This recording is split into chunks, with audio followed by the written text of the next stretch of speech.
Assalamualaikum warahmatullahi wabarakatuh. Alhamdulillahi rabbil alamin.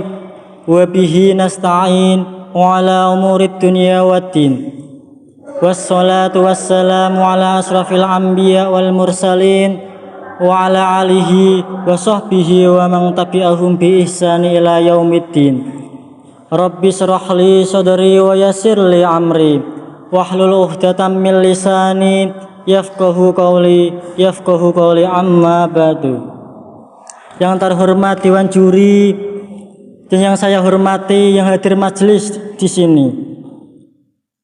Pertama, marilah kita panjatkan puja dan puji syukur kehadirat Allah Subhanahu wa taala yang telah melimpahkan hidayah dan inayahnya kepada kita semua, sehingga kita dapat berkumpul di sini dalam memperingati hari kelahiran Nabi Muhammad SAW dalam keadaan sehat walafiat.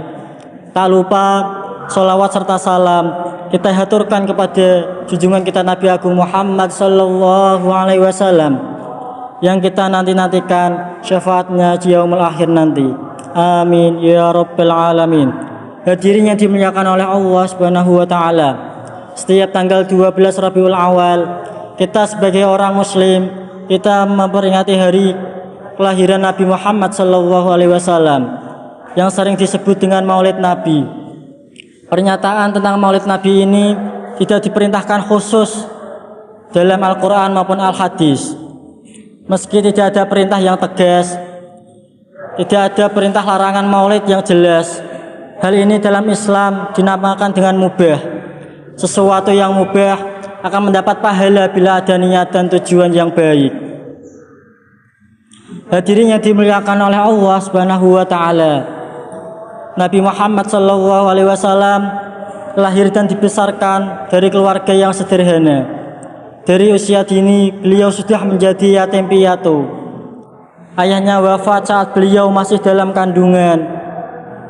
Ibundanya wafat beliau saat umur 6 tahun. Kemudian disusul oleh kakeknya yang bernama Abdul Muthalib ikut juga wafat. Akhirnya beliau diasuh oleh pamannya yang bernama Abu Thalib. Abu Thalib sendiri bukan orang kaya, padahal putranya banyak. Keadaan inilah yang menjadikan beliau harus mencari nafkah, bekerja keras sejak kecil. Beliau pernah mengembala kambing. Beliau juga pernah ikut berjualan pamannya. Abdullah nama ayahnya, Aminah ibundanya, Abdul Muthalib kakeknya, Abu Thalib pamannya, Khadijah istri setia, Fatimah putri tercinta, semua bernasab mulia dari Quraisy ternama. 2 bulan di kandungan wafat ayahandanya. Tahun ke-7 dilahirkan yatim dengan kakeknya. Sesuai adat yang ada disusui Halimah. 6 tahun usianya wafat ibu tercinta. Inilah kisah sang Rasul yang penuh suka duka, yang penuh suka duka, yang penuh suka duka. Hadirin yang dimuliakan oleh Allah Subhanahu wa taala, Allah Subhanahu wa taala tidak bermaksud menghilangkan beliau di waktu kecilnya. Tidak pula Allah Subhanahu wa taala bermaksud menelantarkan beliau sehingga beliau harus bekerja keras mencari nafkah sejak waktu kecil. Justru Allah Subhanahu wa taala mempersiapkan beliau menjadi seorang pemimpin besar kelak di kemudian hari. Dengan kata lain, Allah Subhanahu wa taala sedang menguji jiwa, sikap mental untuk berbagai ancaman, rintangan, dan cobaan berkaitan untuk beliau kelak menjadi seorang nabi. Apalagi beliau disiapkan dan dititipkan oleh Allah Subhanahu wa taala sebagai nabi terakhir hingga akhir zaman. Dalam kehidupan yang perlu adalah apa yang terjadi di akhir, bukan terjadi pada awal. Seperti pepatah bilang, berakit-rakit ke hulu, berenang-renang ke tepian, bersakit-sakit dahulu, bersenang-senang kemudian.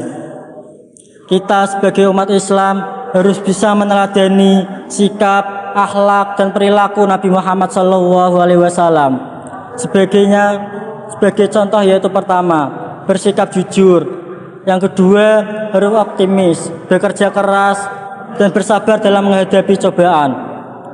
Momentum kali ini kita harus memperbanyak sholawat agar kita mendapatkan syafaat dari Muhammad SAW. Allahumma sholli ala sayyidina Muhammadin tibil qulubi wa dawaiha wa afiyatil abdani wa shifayat wa nuril absari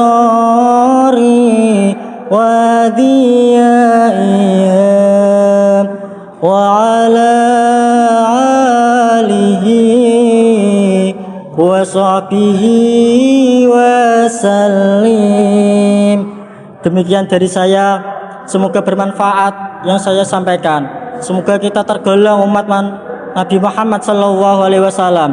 Sekian dari saya, mohon maaf atas segala kekurangan dan kesalahannya. Wassalamualaikum warahmatullahi wabarakatuh.